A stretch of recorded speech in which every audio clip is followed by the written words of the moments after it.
घड़ी की सुई 8:29 पर अटकी हुई थी और मैं पसीने से तर-बतर अपने कमरे में बैठा हुआ था। बाहर भेड़ियों के रोने की आवाज आ रही थी जो उस खामोशी को और भी डरावना बना रही थी। मेरा पूरा शरीर कांप रहा था और मेरी आंखें दरवाजे पर कड़ी हुई थी। मुझे पता था कि अब बस 1 मिनट बचा है और फिर वो खेल शुरू हो जाएगा। ये सब 1 महीने पहले शुरू हुआ था जब मैं अपने नाना जी के गांव गया था। एक ऐसा गांव जिसके बारे में कोई बात नहीं करता। गांव के बाहर एक पुराना पीपल का पेड़ था जिसके बारे में कहा जाता था कि शाम के बाद वहां कोई नहीं जाता। लेकिन मैं ठहरा शहर का लड़का, इन सब बातों पर क्या विश्वास करता। मैं अपने दोस्तों के साथ उस पीपल के पास चला गया। जैसे ही मैं पेड़ के पास पहुंचा, मेरे मन में एक अजीब सी बेचैनी होने लगी, लेकिन मैंने इसे नजरअंदाज कर दिया। तभी मेरे दोस्त ने कहा, यार यहाँ तो कुछ भी नहीं है, चलो वापस चलते हैं। मुझे लगा कि जैसे किसी ने मेरा हाथ पकड़ लिया हो। मैंने डर के मारे उस धागे को फेंक दिया और हम सब वहां से भाग गए। जब मैं घर पहुंचा तो मेरी नानी ने मेरे हाथ में कुछ देखा और पूछा, ये क्या है? मैंने देखा कि मेरे हाथ में वही काला धागा था जिसे मैंने फेंक दिया था। मैं हैरान था। मैंने अपनी नानी को सब कुछ बता दिया। नानी का चेहरा डर से पीला पड़ गया। उन्होंने कहा, ये तुमने क्या कर दिया? ये तो वो धागा है जिससे शैतान का खेल खेला जाता है। मैंने पूछा, शैतान का खेल ये क्या होता है? नानी ने बताया, ये एक ऐसा खेल है जिसे रात 8:30 से 9 बजे तक खेला जाता है।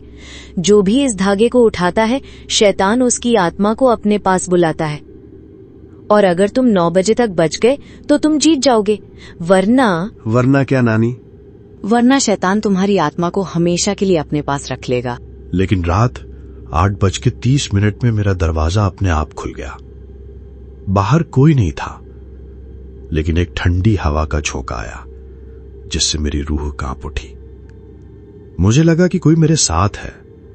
मैं चुपचाप अपने कमरे में बैठा रहा। तभी मेरे कानों में एक अजीब सी आवाज आने लगी, अब मौत का खेल शुरू। मेरी रूह कांप उठी। मैंने अपनी आंखें बंद कर ली और भगवान का नाम जपने लगा। रात के 8:40 हो चुके थे और मेरी हिम्मत जवाब दे रही थी। मैंने सोचा कि अगर मैं भाग जाऊं तो क्या होगा।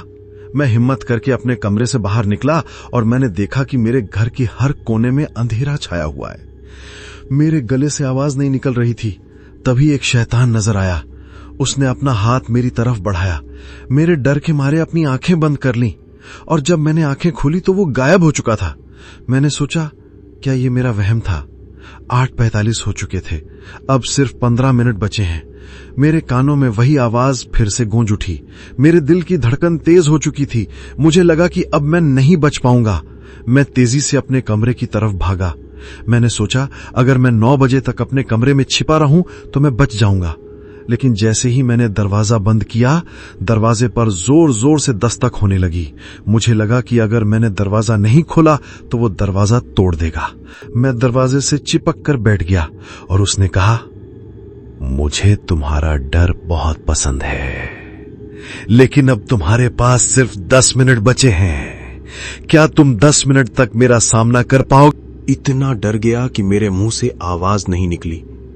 मैंने सोचा, अगर मैं इससे बात करूंगा तो ये मुझे मार देगा। मैं चुपचाप अपने कमरे में चुपचाप बैठा रहा। 8:55 हो चुके थे, सिर्फ 5 मिनट बचे हैं। तभी मुझे लगा कि कोई मेरे बिस्तर के नीचे से बाहर निकल रहा है। मैंने डर के मारे ऊपर देखा तो छत से एक साया मेरे ऊपर गिर रहा था। मैंने देखा कि वही डरावना चेहरा मेरे सामने था।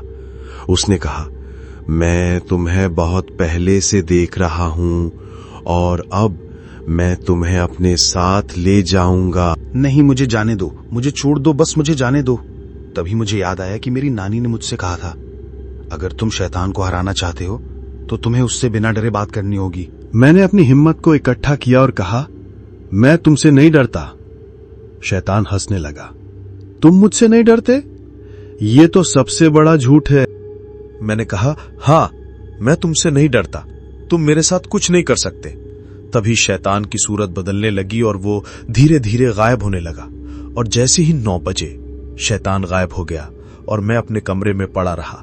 मेरी नानी मेरे कमरे में आई और उन्होंने कहा, तुमने उसे हरा दिया, तुम बहुत बहादुर हो। मेरी आंखों में आंसू आ गए और मैंने फैसला किया कि मैं कभी भी किसी भी डरावनी जगह पर नहीं जाऊंगा।